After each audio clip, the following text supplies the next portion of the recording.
பூனைகளின் கர்ப்பகாலம், குட்டிகளின் எதிர்காலம். என்னடா ஒரே ரைமிங்கா இருக்குது அப்படின்னு பாக்குறீங்களா? Hi friends, welcome to my channel.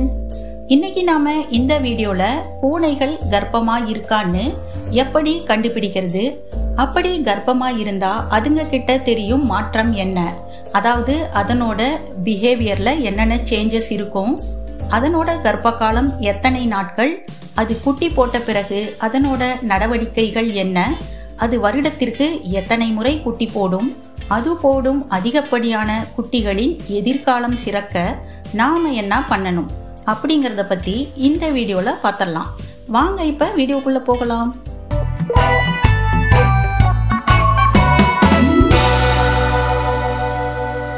பூனைங்க எப்பவும் பசி எடுத்தா உடனே சாப்பிட ஓடி வரும்.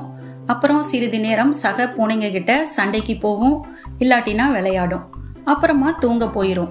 ஆனா கர்ப்பமா இருக்கும் பூனைங்க தனிமை விரும்பிகளாக மாற ஆரம்பிக்கும். சாப்பாடு விஷயத்துல வழக்கத்துக்கு மாறா அதிகம் சாப்பிட ஆரம்பிக்கும். சாப்பிட்ட பிறகு அட்டை பெட்டிகள், பீரோக்களின் அடிபாகங்கள், ஸ்லாபுகள் போன்ற மறைவிடங்கள்ல தேடி போய் தூங்கிரும். வழக்கத்தை விட பல மணி நேரம் அதிகமா தூங்கும். சக பூனைங்க இதுகிட்ட வந்தா சீறி பாய்ந்து அடிக்க போகும்.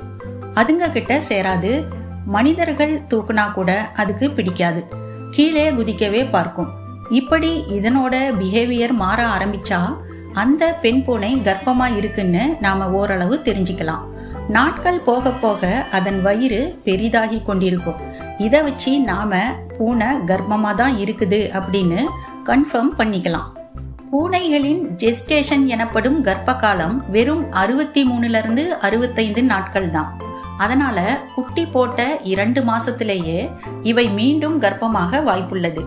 பெண் பூனைங்க ஒரு வருடத்துல 2 முறை அல்லது 3 முறை கூட குட்டிகள் போட வாய்ப்புள்ளது. இவை ஒரு முறை போடும் குட்டிகளின் எண்ணிக்கை குறைந்தபட்சம் 2, அதிகபட்சம் 8 வரை கூட இருக்கலாம். அதனால ஒரு பெண் பூனை வருடத்திற்கு 3 முறை குட்டிகள் போட்டுச்சின்னா குறைந்தபட்சம் 6ல இருந்து அதிகபட்சம் 24 குட்டிகள் வரை வருடத்திற்கு போடும். அதனால பூனைங்க எண்ணிக்கை ரொம்ப அதிகமாயிரும்.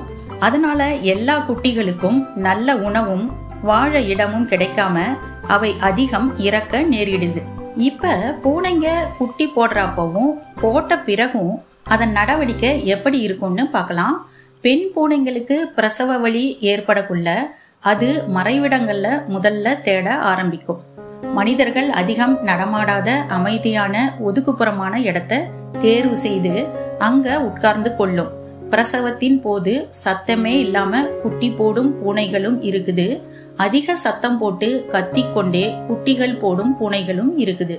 இவை முதல் குட்டி போட்ட 10 நிமிடங்களுக்கு ஒரு முறை அடுத்தடுத்து குட்டிகள் போட ஆரம்பிக்கும். புதிதாக பிறந்த பூனை குட்டிகளை தாய் பூனை அதிகமா நக்கி சுத்தம் செய்யும். குட்டிகளோடு சேர்ந்து வந்து விழும் சத்தையை தாய் பூனை சாப்பிட்டு விடும். குட்டிகள் பிறந்த புதிதில தாய் பூனை காட்டும் பாசத்திற்கு அளவே இருக்காது. பாலூட்டி சீராட்டி நக்கி கொடுத்து பொத்தி பொத்தி பாதுகாக்கும். அடிக்கடி இடத்தை மறைவிடங்களுக்கு மாற்றி குட்டிகளை தூக்கி சென்று அங்கு உட்கார்ந்து கொள்ளும். யாராவது குட்டிகளை தூக்க வந்தால் சீறிக்கொண்டு குட்டிகள் பின்னாலேயே ஓடி வரும். இப்படியே 2.5 to 3 மாதங்கள் வரை போகும். இதன் நடவடிக்கையில் நாள் ஆக ஆக மாற்றம் தெரியும். குட்டிகளை சிறிது சிறிதாக புறக்கணிக்க ஆரம்பிக்கும். நன்றாக தூங்க ஆரம்பிக்கும். பால் குடிக்க குட்டிகள் வந்தால் கூட எட்டி உதைத்து அவனவன் தனியா போய் வாழ்ற வழிய பாருங்கடான்னு முகத்தை திருப்பிக் கொள்ளும். இந்த சமயத்துல தான் குட்டிகள் தாயின் அரவணைப்பு இல்லாம தனியா வாழ பழக ஆரம்பிக்கும். இப்படி அதிகப்படியா பூனைகள் குட்டி போடுறதால நாட்டு பூனை குட்டிகளை வளர்க்க முடியாம ரொம்ப கஷ்டப்படுறாங்க. சிலர் குட்டிகளை கொண்டு போய் குப்பை தொட்டியிலோ ரோட்டு ஓரங்கள்லயோ போட்டு விட்டுறாங்க. பாவம், இந்த வாயில்லா ஜீவன்கள் சாப்பிட உணவில்லாம நாயிடம் கடிப்பட்டோ வண்டிகள்ல அடிபட்டோ செத்துருதுங்க. இதையெல்லாம் பார்க்கக்குள்ள நமக்கு மனசு ரொம்ப கஷ்டமா இருக்கும். அதனால பூனைகளை வளர்க்குறவங்க குட்டிகள் வேணும்னா மட்டும் அதை அப்படியே விட்டுறணும், இல்லைன்னா பூனைங்களுக்கு கருத்தடை செய்யணும். மேலும் குட்டிகள் அதிகம் இருக்கிற வீட்டில இருந்து மற்றவங்க அதை வாங்கி வளர்க்க முன் வரணும். இந்த வாயில்லா ஜீவன்களை நாம வளர்க்கறதுனால நமக்கு ரிலாக்ஸேஷனும் கிடைக்கும், புண்ணியமும் கண்டிப்பா கிடைக்கும். நம்மனால குட்டிகளை வளர்க்க முடியாதுன்னா நாம பூனைங்களுக்கு கருத்தடை செஞ்சிடுறது மிகவும் நல்லது. அதற்கு ஃப்ரீயா அரசாங்க கால்நடை மருத்துவமனைகள்ல செய்யறாங்க. அப்படி இல்லைன்னா பிரைவேட் வெட்டினரி கிளினிக்லயும் கருத்தடை ஆபரேஷன் பண்றாங்க. பிரைவேட் கிளினிக்ல இதுக்கு 3000 ரூபாயில இருந்து 4000 ரூபாய் வரை சார்ஜ் பண்றாங்க. இதை நாம ஒரு முறை பண்ணிட்டோம்னா வளர்க்குறவங்களுக்கும் டென்ஷன் ஃப்ரீயா இருக்கலாம். நம் பூனையும் அடிக்கடி குட்டி போட்டு உருகுலைந்து சீக்கிரம் இறக்காம நம்ம கூட அதிக நாட்கள் வாழ சான்சஸ் இருக்குது. உங்ககிட்ட அதிகப்படியான பூனை குட்டிகள் இருக்குன்னா அதை வளர்க்க முடியாம வீதிகள்ல விடாம உங்கள் பகுதியில இருக்கிற அனிமல் ட்ரஸ்ட் ஃபோன் நம்பரை நெட்ல சர்ச் பண்ணி அவங்களுக்கு ஃபோன் பண்ணி சொன்னா அவங்க அதை வளர்க்க விரும்புறவங்க கிட்ட ஒப்படைச்சிருவாங்க.